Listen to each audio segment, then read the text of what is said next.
नमस्कार, मैं श्वेता सिंह आपका स्वागत करती हूं। रात के 10 बज रहे हैं। आप आज तक पर दस्तक देख रहे हैं। आज आपको दस्तक देनी है कि फिर देश में कोई भगदड़ न हो, फिर देश में कोई हाथरस न हो, फिर किसी बाबा के सत्संग में, आश्रम में आम लोगों की जान न जाए। ये केवल एक भगदड़ नहीं है, ये एक बड़ी समस्या का छोटा सा हिस्सा है।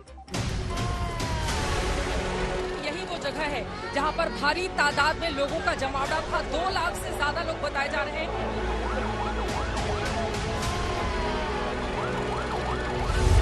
एक माँ का पर्स, एक बच्चे की दूध की बोतल, एक गुलाबी रंग का जूता।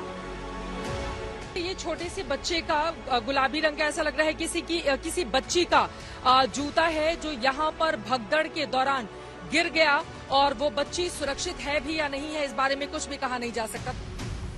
2 पूड़ी और सब्जी लेकर जो सत्संग सुनने आए और शादी के सैकड़ों कार्ड जो सबसे पहले उसी सूरजपाल उर्फ नारायण साकार हरि उर्फ भोले बाबा को समर्पित करने भक्त पहुंचे, जिन्हें परमात्मा मान लिया। नारायण हरि की संपूर्ण ब्रह्मांड में सदा सदा के लिए जय जय काम हो, जय मैया को। और ये खोजपुर कासगंज से ये ज्योतियों और अंकुश की शादी का कार्ड है। 11 जुलाई को ये शादी होनी है। अब जरा सोचिए इनके परिवार का क्या हाल हो रहा होगा। जहां दूध पीते बच्चों को लेकर परिजन पहुंचे, वहां बच्चों को जख्मी या फिर मृत हालत में अस्पताल लेकर भागते भी दिखे। इतनी मौतें हुई कि एक ही परिवार के 3 लोगों की चिता तक जल गई। ये वीडियो हाथरस का ही है। गांव सोखना का एक परिवार, 3 लोग सत्संग में गए, भगदड़ से जिंदा नहीं लौटे। ऐसे अब तक या तो जल चुकी होंगी या जलेंगी 118 और चिताएं। और तब इन चिताओं के साथ जलता हुआ सवाल, किसने मारा या मरने के लिए छोड़ा? जिम्मेदार कौन है? बाबा जिसका नाम सूरजपाल है, फिर नारायण साकार हरि उर्फ भोले बाबा बन गया, जिसको परमात्मा मानकर भक्त चरणों की धूल लेने दौड़े, भगदड़ में मारे गए। नारायण साकार बाबा के सेवादार जो भीड़ को संभाल नहीं पाए, भगदड़ रोकने की जगह उकसाते पाए गए। भक्त खुद भी जो बाबा के झूठे चमत्कार पर विश्वास करके हर जगह हजारों लाखों की तादाद में पहुंचते आ रहे हैं। हाथरस का प्रशासन जिसको हवा तक नहीं थी कि 80,000 की जगह 2.5 लाख तक लोग पहुंच गए हैं। या फिर हमारे देश की वो सरकारी कुव्यवस्थाएं जिसमें जनता को लटकाया, भटकाया और अटकाया जाता है, जो जनता फिर जल्द समाधान के लिए किसी बाबा के झूठे चमत्कार के भरोसे आ जाती है। मंगलवार को जिनकी चीखें दबकर निकली या जो चित्कार अपनों को खो कर आई, मेडिकल साइंस के मुताबिक उसकी वजह सिर पर चोट, छाती में खून जम जाना और पसलियों का टूट जाना है। Chest injury with blood in thoracic, यानी कि छाती के अंदर ब्लड जमा होने के कारण उनको एसेक्सिया हो गया, जिसकी वजह से उनकी दुखद मृत्यु हुई है। और ज़्यादातर में ट्रॉमा चेस्ट में दिखाई पड़ रहा है। ज़्यादा वेट पड़ने पे या स्टम्पीड में जैसे होता है क्लासिकल साइन कि रिब का फ्रैक्चर होना, हेमरेज होना, वही पाया गया। साथ में कुछ लोग का मड वड आ गया था, उसमें भी दम घुटने का आया है। बिल्कुल दम घुटने की भी 2-4 केसेस हैं उसमें।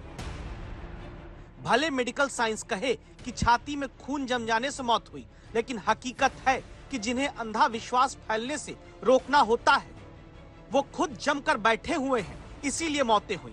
मेडिकल साइंस कहती है पसलियां टूट जाने से लोगों की जान गई। हकीकत ये कि सरकार और सरकारी व्यवस्था पर भरोसा टूटने से मौत हुई। मेडिकल साइंस कहती है कि दम घुटने से मौत हुई।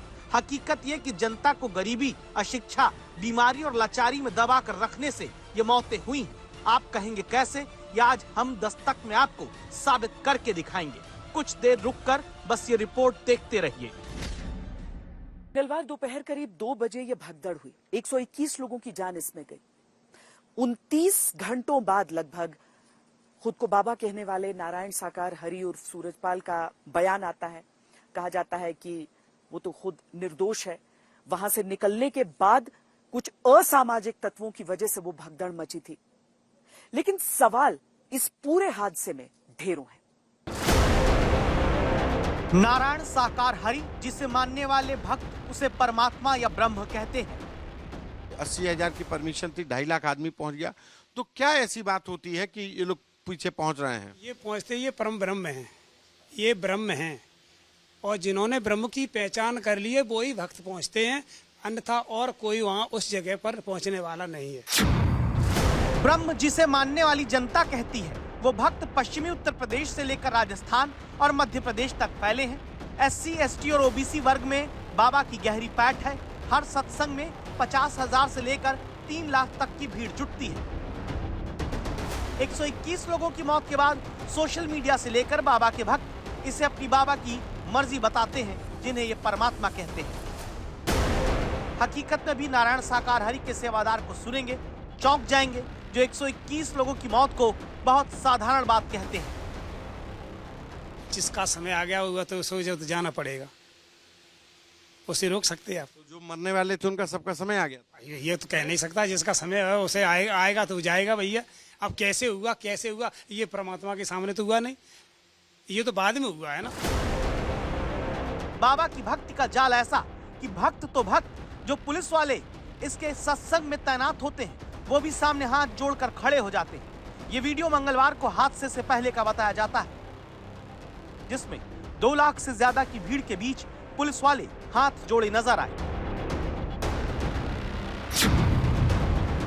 सवाल उठा, ऐसा क्या है कि लोग एक पूर्व पुलिसकर्मी को बाबा मानते हैं? ऐसा क्या है कि जनता एक पहले भी झूठे चमत्कार फैलाने के आरोप में गिरफ्तार हुए शख्स को चमत्कारी पुरुष अब भी मानती है? ऐसा चमत्कारी कि इस बाबा के पैरों की धूल उठाने के लिए अपनी जान की परवाह तक नहीं करती। बाबा जी लास्ट टाइम बोल के गए थे कि हमारे चरणों की धूल लेके जाना, रज लेके जाना।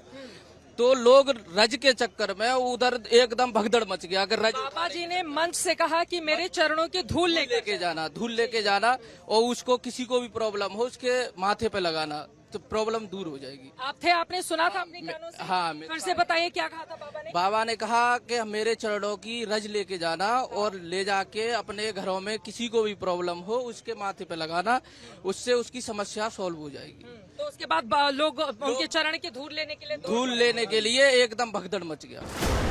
इस बाबा के पैरों की धूल लेने के लिए कैसे जनता झुकती रही है, ये समझने के लिए एक पुराना वीडियो आपको दिखाते हैं, जिसमें ये बाबा जहां से गुजरता है लोग झुक जाते हैं, उस जमीन को प्रणाम करते दिखते हैं। इस बाबा के चरणों की धूल से आखिर होता क्या है? मैनपुरी में आश्रम के बाहर आज तक संवाददाता को सेवादार सत्यवान मिले। इनसे हमने सवाल पूछा। कल हाथरस में जो कुछ हुआ कि चरणों की रज ले लेना, तो चरणों की रज मतलब पैरों की धूल लेते हैं आप लोग? हाँ, जैसे जो बहन जो भी भाई बहन जो मतलब जाते हैं सत्य का साथ सुनने, प्रभु का दर्शन करने के लिए, तो वहाँ पे जो भी रचता, जो भी अपनी श्रद्धा वाली है बनता है। किसी के दर्द होता है, किसी के मतलब और कोई भी कष्ट होते हैं, तो वो वहाँ की रचती की लेके आते हैं, अपने लगा लेते माथे पे, सिर में, तो उनको लाभ होता है। मतलब कहीं पे कोई बीमारी है, दर्द है, कष्ट है, तो धूल लगाने से ठीक हो जाता? वो वही जाने भाई, उनको लाभ होता तो हम तो जानता अच्छा है। किसी बाबा के चरणों की धूल से अगर बीमारियां दूर होने लगती तो ना नीट की परीक्षा होती और ना नीट का पेपर लीक होता, क्योंकि फिर डॉक्टर की जरूरत ही नहीं। किसी बाबा के पैर की धूल ही लोग जमा कर लेंगे और इलाज हो जाएगा। लेकिन खेल सिर्फ बाबा की चरण रज का नहीं।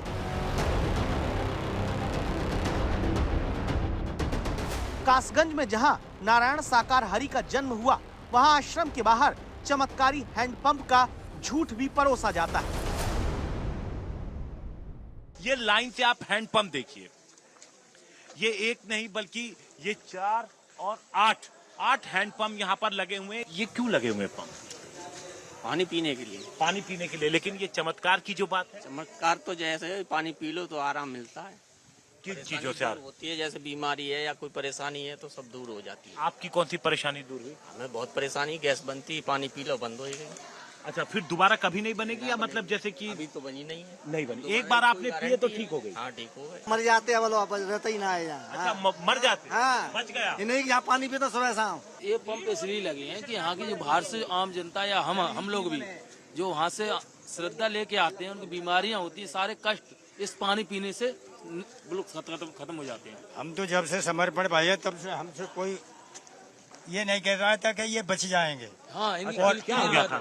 मुझे काफी बीमारी, हार्ट अटैक मेरा था और मतलब वो हार्ट की बीमारी मेरा था ये, और वो शरीर कैंसर मेरा था। और क्या, और जब से समर्पण में हुआ मैं, जब से नमन होता तब तक बल्ले बल्ले। सुनकर आप भी कहेंगे कि अगर बाबा के आश्रम के हैंडपंप के पानी से दिल की बीमारी तक दूर हो जाती है तो फिर बाबा की धूल और हैंडपंप के पानी को ही सरकारें बंटवा दें। लेकिन रुकिए और समझिए, सीधे चमत्कार का दावा करने वाले ये ज्यादातर लोग बाबा के गांव और इलाके के आसपास के ही। ऐसे लोग अधिकतर स्टार प्रचारक बनकर बाबाओं के झूठे चमत्कार वाले बाजार को विस्तार देते हैं, जिसके झांसे में वो गरीब जनता आती है जो सरकारी अस्पतालों की कुव्यवस्था में अपना इलाज नहीं करा पाती, जिनके पास प्राइवेट अस्पताल में जाकर इलाज कराने लायक पैसा नहीं होता। यकीन न हो तो अब कुछ आंकड़ों पर गौर करिएगा। देश के करीब 50% परिवार सरकारी अस्पतालों में नहीं जाते हैं। ये सच किसी और ने नहीं बताया, खुद सरकार बताती है।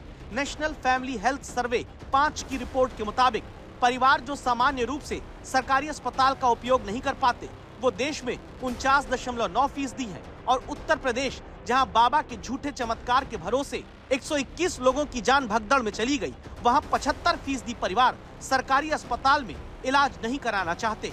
इसकी वजह देश और उत्तर प्रदेश के नजरिए से देखें तो आसपास स्वास्थ्य सुविधाएं ना होना है, अस्पताल की टाइमिंग सही से ना मिलना है, स्वास्थ्य कर्मी सरकारी अस्पताल में मौजूद नहीं रहते, काफी लंबा इंतजार करना पड़ता है और अच्छी सुविधाएं नहीं मिलती हैं। एक छोटा सा उदाहरण आपको आगे दिखाते हैं। ये बिहार का अस्पताल है।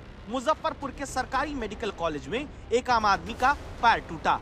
वो यहाँ के मेडिकल कॉलेज में इलाज कराने पहुंचा। पिछले महीने उसके पैर का प्लास्टर करके तुरंत इलाज देने की जगह कुछ दिन गत्ता बांधकर पैर सीधा करने में सरकारी अस्पताल के डॉक्टर जुटे रहे और यहाँ निदेशक तक को ये बात पता नहीं थी। ऐसे ही सरकारी अस्पतालों की हालत में बीमारी गरीब आदमी की लाइलाज होती जाती है और फिर गरीब आदमी किसी बाबा के पैरों की धूल लेकर, किसी बाबा के आश्रम के हैंडपंप का पानी पिलाकर अपने परिवार, अपने बच्चों की सेहत की दुआ मांगते हुए चमत्कार का इंतजार करने लगता है, जो एक दिन किसी भगदड़ में फिर अपनी जान तक गंवा देता है।